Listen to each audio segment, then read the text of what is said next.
right, folks, here we go. First show went pretty well. Had a couple comments. We got one compliment and one criticism, which isn't bad. 50-50, not too bad. For the person that called in and did not like the programming, apparently it was not up to his or her Christian standards. Well, folks, let me just suggest this. If what you're watching offends you, turn it off. So, the first topic I'd like to talk about tonight is kind of a big one, something that has been bothering me for quite some time. It's Columbus Rock and Roll Radio. There are two main radio rock stations in Columbus, Q-FM-96 and 99.7 The Blitz. Now, my number one complaint with The Blitz is Susie Wad. I'm sorry, this woman is the whore of Columbus radio, folks. This woman sounds like she was breastfed Marlboros. The rest of the DJs at the Blitz are just as piss poor as Susie Wad. Gatekeeper should basically change his name to the bitter, unemployable, permanently stuck in Columbus radio loser, okay? Granted, the Blitz listeners are generally about as bright as the average Down syndrome busboy. Bringing them up. It's an opinion program. I think we should be able to talk about these things. And if you have a lack of sense of humor or you work for the company, well, then that's your problem. Let's talk about Wags and Elliott, okay? These people are sad. Wags is and always will be a no-talent hack that sucks the life out of other people that are actually funny. I can't believe that the Columbus radio public find entertainment in two overpaid, middle-aged, low-grade comedians and let them babble on for 4 hours. They should fire both their lame asses and let Dan Orr do the morning show. At least this guy's funny, for crying out loud. Put him on with the Joe Show. Joe Show's hilarious. And send Christy Kemper back to OU with all the sorority fluff chick wannabes who just want to get on radio or TV, get married, you know, live in the burbs, squeeze out 2.4 kids and join the Columbus socialite scene. You know, go clean a house somewhere or something. I'm sorry. And the only reason Elliott was hired is because he was a comedian. Every funny bit on their program is either someone else brought into the station or they pay someone else to use their material. Why don't we just get rid of Wags and Elliott, put some other people that are actually funny on the radio station, and save the station 120 grand a year, okay? I tell you what, you know, they always run these promos that say like, oh, if you didn't listen to Wags and Elliott in the morning, here's what you missed. I think we should change the promo a little bit. I think we should have the promo say this: if you missed Wags and Elliott in the morning, you didn't miss jack shit. And let's talk a little bit about the music that QFM plays. I think the Beatles and the Rolling Stones should be permanently retired to the oldie stations. Okay, what, Led Zeppelin needs to be banned from radio altogether. I've come up with a top 10 list of bands that I think should permanently be taken out of the Columbus radio. Number 10, CCR. Okay. Number 9, Steve Winwood, and let him hang out with like Michael Bolton and like let him play him on like Sunny 95 or something like that. Number 8, The Cars. Okay, good band. Good first album in 1978.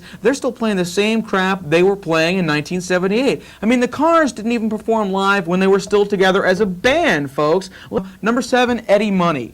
You know, Eddie Money is sad, an ex-cop from New York who accidentally did like Drano instead of Blow, and I'm going to be forced to listen to this guy on the radio for the next 10, 20 years. You know, I'm sorry, it's sad. The guy has got to go. Let's go with number 6, the Doobie Brothers. I like the Doobie Brothers for the name alone. Taking It to the Streets went out when What's Happening was still on the air, folks. Number 5, we got a tie. Foghat and Kansas. Both these bands are absolutely the ultimate in lame. I mean, I think they're basically the same band. They just switched names like every year and toured the same places like Al Rosa, you know? It's like, and they only have one original member, like the drummer's brother or something like that. Like, oh, you know, ex-true roadie from Foghat. Who cares, man? You know, how many times am I going to have to hear Slow Ride? Number 4, BTO. Good band, old band. When's the last time they put out an album? These guys are fatter than Meatloaf. Getting down to the big 3, Peter Frampton. I'm sorry. This guy had one album 20 years ago, and we're still hearing the crap to this day just because the general manager of QFM once got high to do me walk. Number 2, Steve Miller. Number 1, most offensive band in all of Columbus radio, it's Boston. You know, Boston had 3 albums, folks. One in 76, one in 78, and a really lame attempt that even they didn't want to put out. You know, the only reason Boston put out their 3rd album is because they had to because of a record contract, all right? Sony was going to sue them if they didn't put it out. They had to. And, of course, QFM, being the rock and roll Columbus station, had to play that damn thing 5 times every day. It's a fucking band, okay? And a bad band at that. Yes, I said it. They're a bad band. They were good. Now they're not. And just because they put on a huge light show and they only tour once every 3 years, we still get suckered into paying an exuberant amount of money just so we can get so incredibly intoxicated we fall down, throw up, and forget the whole thing.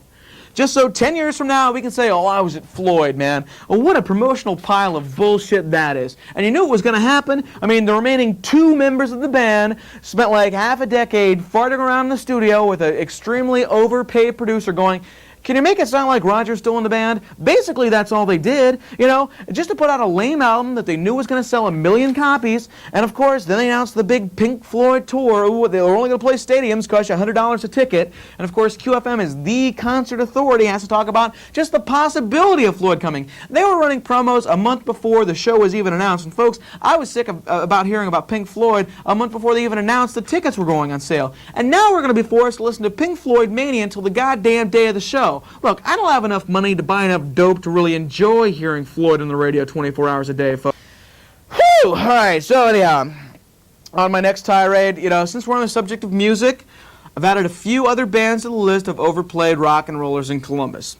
Let's talk about Van Halen, okay? Now, look, they were good with David Lee Roth, but let's get serious, okay? All Eddie wants to do is sit around, play piano, and, you know, and screw around with his wife all day. Sammy's about as left-wing as Ted Nugent, and Alex lost all appeal when he sobered up, you know? But I tell you what, the most offensive member of Van Halen is Michael Anthony. Michael Anthony is a pussy. He has no bass talent. His solo consists of drinking a bottle of Jack Daniels filled with iced tea and playing the bass on his head. Big fucking deal, okay? The only reason he's in the band is because he can sing backup. Folks, if he was a black woman in the 50s, he would have been a Shirelle, okay? I think the phrase weakest link in the chain originated with Michael Anthony and Van Halen. And let's talk about Ted Nugent a little bit, shall we? I like Ted. Ted's a good guy, not exactly a literary giant, okay? Let's think of some of the Ted Nugent's greatest hits. Wang Dang, Sweet Poontang, Wango Tango, Yank Me, Crank Me. These are not exactly, you know, something that's really taken a long time to write. Good songs, but I'm not exactly saying it's up there with Shakespeare, okay? Just some other bands I can do without. Here's some bands that I think, I can't even understand why they're played on the Blitz. The Blitz has such a screwed up, you know, programming scheme. I don't know where they're coming from. They play Billy Idol 5 times a day. Folks, the only good thing Billy Idol's for is like riding bikes and hitting chicks in the face, okay? This guy hasn't had a hit in 10 years, and the Blitz plays White Wedding so much I feel like I'm back at a high school dance, okay? Joe Walsh. I like Joe Walsh. Smoking Joe is still great. He did a little too many drugs, but he's still a cool guy. But I mean, how many times am I going to have to hear Life's Been Good and Rocky Mountain Way for the rest of my life, okay? Let's let this guy go. He's got 18 albums. Let's pick some other songs to play, okay? ZZ Top. I don't even know where ZZ Top is these days. What are they now, like a country techno rock band? You know, they're still spinning the guitars. They still got chicks in the videos, but now they got lasers, and I don't know where they're going. I don't know. I just don't understand it. Bad Company. I tell you what, Bad Company is pathetic, folks. Let's face it. Paul Rogers is, was, and always will be the voice of Bad Company. And I just feel bad for the guy. I mean, come on. The Firm, good attempt, had Jimmy Page. They were mediocre at best, folks. And I tell you what, the new Bad Company is downright sad. And of course, QFM keeps playing them because they got that old 70s rock and roll name, Bad Company. These morons in Columbus will keep listening to anything. Oh, I've heard of that before. I'll listen to it, whatever, you know. I tell you what, at least Axl Rose uses his teleprompter to help with the lyrics, all right? Lead singer for Bad Company uses it to talk to the crowd, for crying out loud, you know. He's reading it right off the thing. How you doing? Waiting for the next page, you know, 5-10 seconds go by. Columbus, great to be here. I am so sick and tired of cop shows. All they do is glorify all these pinheaded, donut-eating fat asses who do nothing but sit in their cruiser all day and bust like 14-year-old kids for selling a dime bag on the street. Because you know damn well all the cops do is they take the drugs, they either sell it themselves so they can bust someone else again and keep their career going. I mean, just for once, I'd like to see one of those fat, donut-eating wastes of life get the crap kicked out of them by a group of redneck guys named Skeeter, you know. Hey, I get the gun this time! You know. And last week on the first show, I was talking a little bit about marijuana reform, my ideals about marijuana. And I'd like to continue that conversation a little. True stunner when you have to write yourself a note to let you know where your car is in the morning, okay? I had a friend that actually had to write himself a map. Even the Surgeon General agrees with me. Surgeon General came out, folks, and said that marijuana should be legal if cigarettes and alcohol are legal, and I agree with that. I tell you what, there is a plot against drugs in our country, folks, and if you don't know it, you're blind. The alcohol and tobacco companies have bought off our government. Now, I have no proof. This is just opinions. Like I said, it's an opinion program. If you want to come on the show and voice your opinions, you're more than welcome to. I really believe the alcohol and tobacco companies have bought off our government, and let me prove why. The alcohol and tobacco companies got together and said, look, if we keep marijuana legal, we're going to keep losing money. which is ridiculous because think about it, folks. After you smoke a joint, basically the next thing you want is a six-pack of beer and a pack of smokes, okay? You know, as a matter of fact, the fast food companies in this country should get behind the legalization of marijuana. Think about the profits Taco Bell alone could make. Burger King should get involved, Pizza Hut, all these places, man. You know they'd be making money if marijuana is legal. They should get right behind that. But anyhow, so the alcohol and tobacco companies got together with the government and said, look, we want you to come up with some lies that you can feed the American public. Tell them marijuana's bad. Tell them it's bad. Because that way, if the government says marijuana's bad, the people will believe it, because people always believe the government. Where do you think the whole Just Say No campaign came from, folks? Let's talk about a few other things. Let's talk about tow truck companies, folks. Just one more thing that makes me upset. And I tell you what, the most offensive tow truck company in all of Columbus is Shamrock Towing. So the next time you see a Shamrock tow truck, roll down your window, stick your arm out the window, and give them the finger, okay? And I was watching the news the other day, and they were talking about how the Columbus Police Department is cracking down on DUIs, which is a good thing. You shouldn't drink and drive, obviously. But I was wondering about the Anheuser-Busch company. And my theory is, like, I mean, like, everyone's gone to Anheuser-Busch, you know, once in their lives, or heard about somebody that's gone there. They take a little tour, and they give you 2 free beers, which is nice, which is a nice thing. But my question is, if Anheuser-Busch is trying to be so responsible about know when to say when and don't drink and drive, you had to drive to the brewery to take the tour. They give you 2 free beers. How do they expect you to get home? Do they really expect you to take the tour and not have the 2 free beers? That's the whole point of taking the tour. They are blatantly letting people drink and drive. So if the cops are really so serious about busting down on DUIs, they should hang out in the parking lots of the breweries, because these are where the people are driving home. They know they're getting beer there. If you really want to cut down on drinking and driving, the only way we're going to have to do it is we're going to have to demand that no one can sell beer to anyone who has a car. We have to actually deliver the beer to your house once you drink it in your home, because otherwise you're going to have to drive somewhere with the beer.